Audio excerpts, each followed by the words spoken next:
तर वळूयात राजकीय बातम्यांकडे. नामदेव शास्त्रींवर प्रतिक्रिया द्यायची मला गरज वाटत नाही, त्यांच्या भूमिकेवर व्यक्त होण्याची गरज नाही, अशी प्रतिक्रिया पंकजा मुंडे यांनी दिली.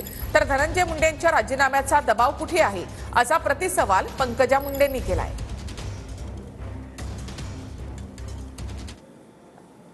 त्याच्यात मी काही सांगायचं कारण नाही. त्यांची भूमिका आहे. मी त्याच्यावर काही मला त्याच्यावर भूमिका व्यक्त करायची किंवा प्रतिक्रिया द्यायची आवश्यकता वाटत नाही. आता ते काय म्हणाले मी ऐकलं नाही आणि ते काय म्हणाले असेल तर ती सर्वस्वी त्यांची भूमिका आहे आणि त्यांच्या भूमिकेवर व्यक्त होण्याची मला वाटत नाही की माझी आवश्यकता आहे. कारण प्रत्येक व्यक्तीच्या भूमिकेवर व्यक्त होण्याने फक्त बातमी होते, बाकी काही होत नाही.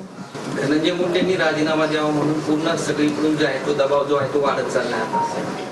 मला कळत नाही की हा दबाव कुठे आहे. स्वतः मुख्यमंत्री आणि उपमुख्यमंत्री यांनी जर अजून तसा विषय धनंजयकडे केला नाही तर मला नाही लक्षात येत आहे की कुठे दबाव आहे. त्यांनी सांगितलेलं आहे स्वतः अजितदादा पवार यांनी की ह्याच्यामध्ये आम्हाला कुठेही संबंध आढळला तर आम्ही योग्य ती कारवाई करू, संबंध नसेल तर अन्याय व्हायला नको, ही त्यांची भूमिका आहे. हा त्यांच्या पक्षाचा निर्णय आणि सर्वार्थाने मुख्यमंत्र्यांचा निर्णय आहे.